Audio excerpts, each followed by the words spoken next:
बेनो जे कनसिस्टेन्सिखौ लाखिनानै फरायनांगौ आरो जे दिनैनिखौ दिनैनो फरायनांगोनै डेलिनिखौ मेनटेन खालामलांबाय थानांगौ जेन' माने बेकलग बा गेप थालाङा आरो डेलिनिखौ डेलि मेनटेन खालामलांबाय थानांगोन जोबजासे हार्डवार्कखौहाय मोमेन्टामखौ जेन' लाखिबाय थानो हायो गोसोआव गोख्रोंखौबो लाखिनो हायो आरो उइकनेसफोर फैयो गोबां फैयो जों बे उइकनेसफोरखौहाय आरो डाउनफलफोरखौहाय जोङो कप आप खालामलांनो ट्राइ खालामनांगौ जोबनायसिम जेन' जों थांखिखौ मोनहैजासे जोङो ड्रिमखौ जोंनि एमफोरखौ मोनहैजासे जों जेन' गोख्रोङै गसंनानैहाय मावलांबाय थानो हायो।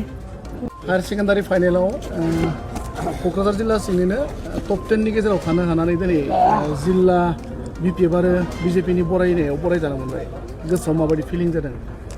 आङो दिनै जोबोद गोजोननाय मोनबाय जोंनि क'क्राझार डिस्ट्रिक्टनि गेजेराव टप 10नि जे दिनैहाय फेलिसिटेसन जाबाय बेनि गेजेराव आंबो दिनै फैनो हाबाय बेनिखायनो आङो गोजोननायखौ मोनदों आरो आंनि हार्डवार्क खालि आंनिल' नङा आंनि फेमिलिनिफ्राय आंनि बिमा बिफानि आंनि गार्जेननि आरो आंनि कलेजनिफ्राय आंनि टिचारफोरनिफ्राय आं गोबां हेल्प मोननायखाय आङो दिनैहाय गोजोननायखौ मोनबाय आरो दिनै आङो बिसिम गसंफैनो हाबाय आरो आङो नेक्स्टआवबो बेबायदिनो एचिभ खालामलांबाय थानो हागोन होननानै आङो आसा खालामो।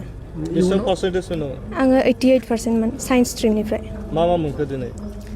दिनैहाय मोनसे साइटेसन मोनबाय आरो नैबे आर'नाइजोंहाय मान बावनायखौ मोनबाय आरो केश 20,000 मोनबाय दिनै।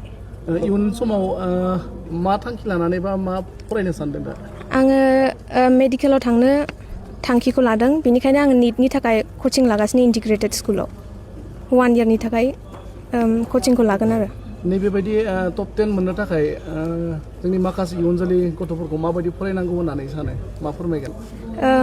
बेनो जे कनसिस्टेन्सिखौ लाखिनानै फरायनांगौ आरो जे दिनैनिखौ दिनैनो फरायनांगोनै डेलिनिखौ मेनटेन खालामलांबाय थानांगौ जेन' माने बेकलग बा गेप थालाङा आरो डेलिनिखौ डेलि मेनटेन खालामलांबाय थानांगोन जोबजासे हार्डवार्कखौहाय मोमेन्टामखौ जेन' लाखिबाय थानो हायो गोसोआव गोख्रोंखौबो लाखिनो हायो आरो उइकनेसफोर फैयो गोबां फैयो जों बे उइकनेसफोरखौहाय आरो डाउनफलफोरखौहाय जोङो कप आप खालामलांनो ट्राइ खालामनांगौ जोबनायसिम जेन' जों थांखिखौ मोनहैजासे जोङो ड्रिमखौ जोंनि एमफोरखौ मोनहैजासे जों जेन' गोख्रोङै गसंनानैहाय मावलांबाय थानो हायो।